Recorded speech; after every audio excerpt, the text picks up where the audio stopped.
Monsieur So, Mohamed Salio, bonjour. Bonjour, Monsieur Sotidiane, comment allez-vous? Oui, ça va très bien. Nous sommes lundi 20 janvier 2025, jour de prestation de serment du président Donald Trump, 47e président des États-Unis d'Amérique.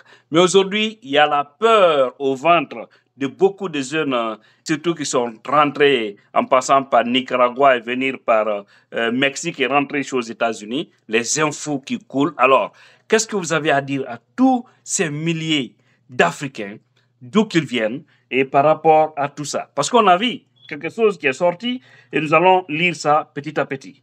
Là, on parle de fermeture des frontières et arrêter l'administration des réfugiés, démarrer la plus grande opération de déportation de l'histoire du pays. C'est ce point-là surtout qui nous intéresse. Beaucoup m'ont contacté, j'ai dit, il faut que je vous interpelle.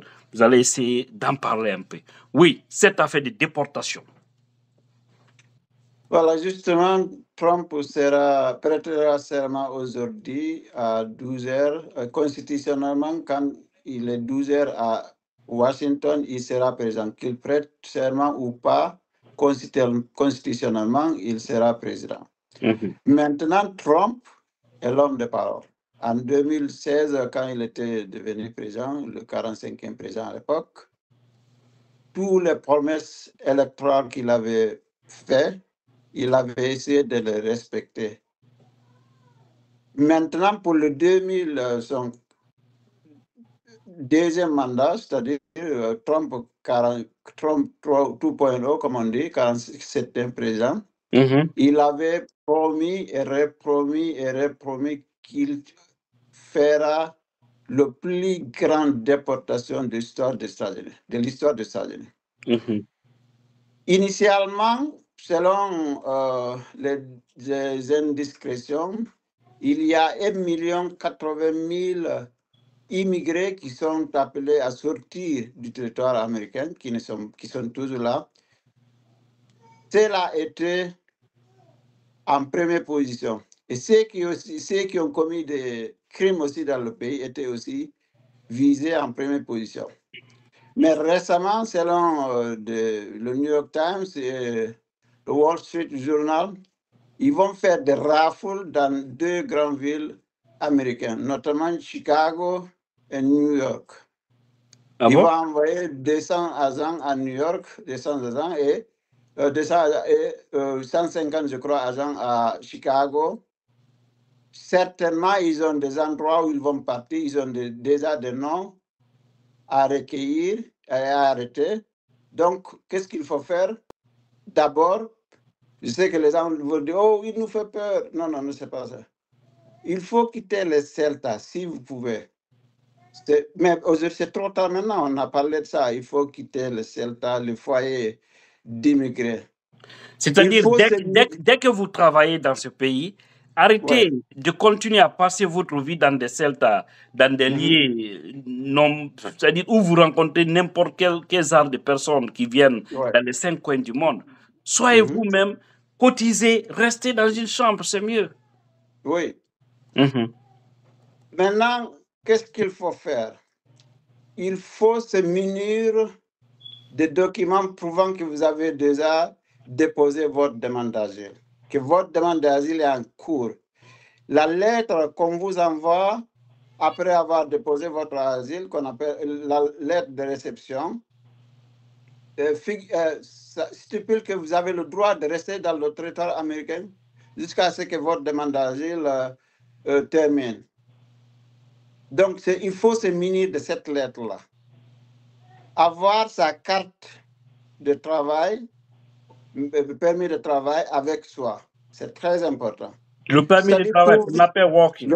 Voilà, le permis de travail qu'on appelle walking. Prouvez aux agents de ICE que vous êtes là légalement. En fait, ils ont un appareil c'est comme un iPhone. Avec cet appareil-là, quand on arrête les gens, ils prennent une empreinte pour voir est-ce que la personne a le droit. Oui, quel est voilà, votre pour voir statut votre statut. Votre statut, mais ça va prendre du temps. Donc, Et là aussi, ils ont dit, ils ont indiqué qu'ils vont prendre le collatéral. Qu'est-ce que cela veut dire? Cela veut dire que s'il y a une personne qui habite dans un appartement qui est recherchée, s'il vient dans cet appartement, il trouve d'autres personnes là-bas, ils vont demander le papier de tout le monde. Et ceux qui n'ont pas le droit d'être ici seront partis avec celui dont ils cherchaient. Maintenant, dans ce cas, M. So, par exemple, il y a des gens qui utilisent les adresses des autres, mais ça trouve qu'ils ne passent pas la nuit là-bas. C'est-à-dire, sur leur ID, il y a les informations, par exemple, mes frères, par exemple, qui peuvent être là, qui ne logent pas chez moi, mais leur courrier, toutes leurs références chez moi. Alors, en cas, je parle pas de ceux qui viennent d'arriver, on va parler de ces gens-là, parce qu'il faudrait qu'ils restent tranquilles. Je crois cette vague déportation ne les concerne pas, si je ne m'abuse. Mais on va parler de ça, oui, par rapport à ce que je viens de vous dire là. Par rapport à ce que vous venez de dire, en principe, ICE, l'Immigration and Customs Enforcement, n'a pas le droit de forcer leur entrée dans un appartement, dans une maison. Parce qu'ils n'ont pas de mandat d'arrêt. Ils vont dire qu'ils ont un mandat, mais en principe, juridiquement, ils n'ont pas de mandat d'arrêt. S'ils viennent, ils disent qu'ils vont commencer le mardi, du mardi au lundi suivant. Donc, s'ils viennent dans votre appartement... 21 janvier 2025.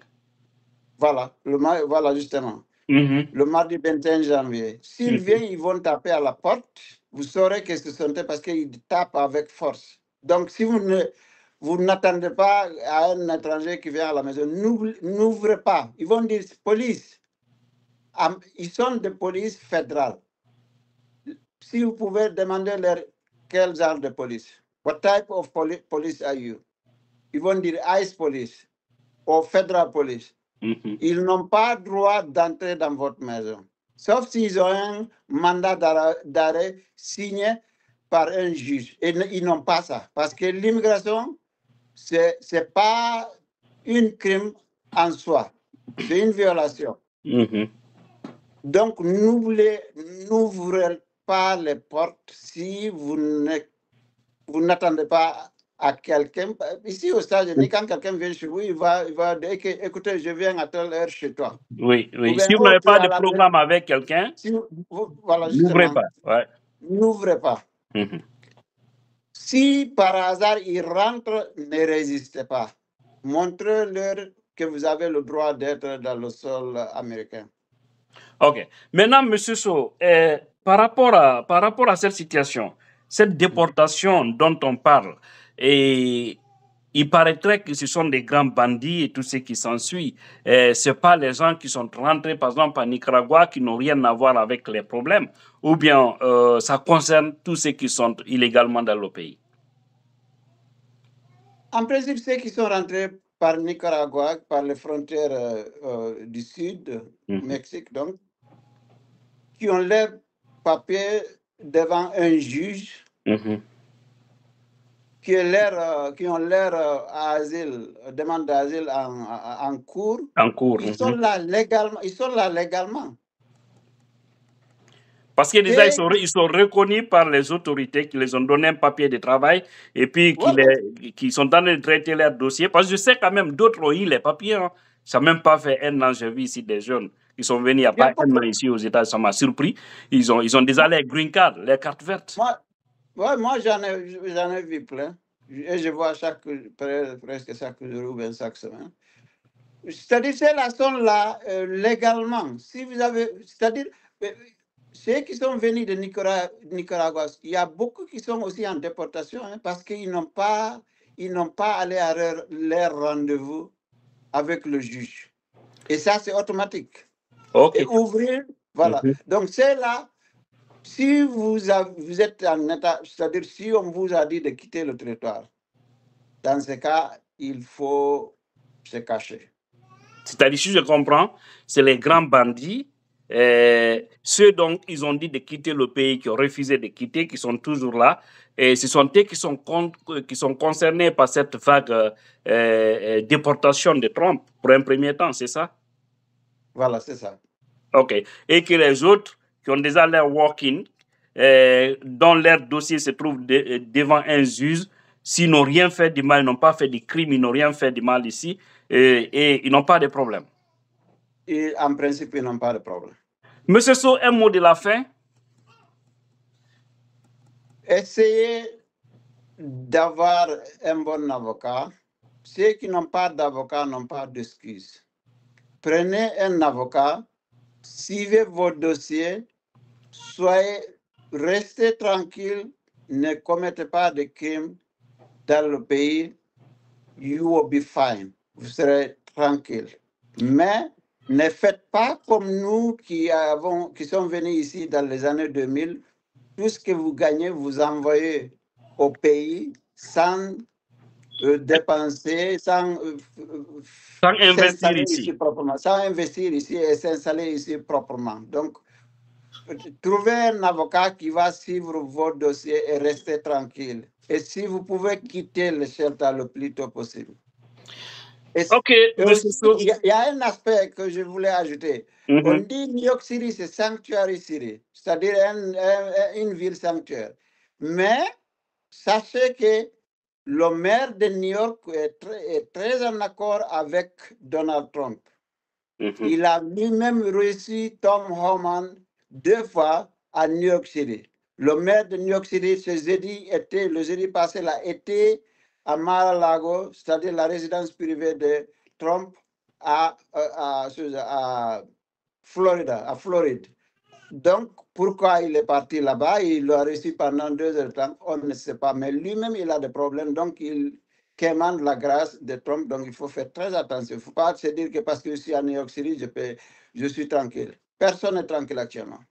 OK, mais cela ne doit pas aussi amener les gens à avoir peur. Ils n'ont qu'à rester tranquilles et continuer leur travail, éviter des problèmes, éviter les bagarres, éviter les vols. Souvent, les gens qui montent dans les trains, dans les bus, qui refusent de payer, arrêtez tout ça, mettez-vous en règle. Je pense que c'est le plus bon conseil. Monsieur So a précisé quelque chose. Nous qui sommes là et qui prenons tout notre argent envoyé en Afrique, essayez, la nouvelle génération qui est là, essayez de trouver des maisons ici. C'est important, ça peut vous servir beaucoup d'argent dans le futur. Regardez toutes ces maisons qu'on est en train de payer, chambre, salon, 1000, 1500 dollars et autres. C'est bizarre, mais qui appartient aux Espagnols et puis aux Arabes, aux Américains.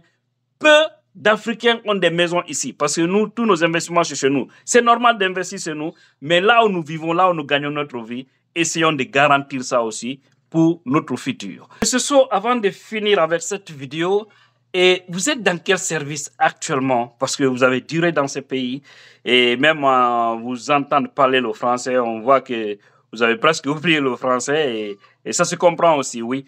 Vous êtes dans quel service actuellement? Je suis avec ORR, Office of Refugee Resettlement, qui est une branche de Health and Human Services. C'est-à-dire que ce sont ceux-là qui s'occupent des réfugiés, vrais réfugiés, pas des demandeurs d'asile qui sont différents. C'est-à-dire, pour être réfugié, il faut être reconnu réfugié avant de venir au pays. C'est-à-dire dans les pays de guerre, par exemple. Voilà, dans les pays de guerre. Ou des grands conflits. Vous êtes au niveau de l'immigration américaine, si je comprends. Oui. Merci, monsieur So. Merci.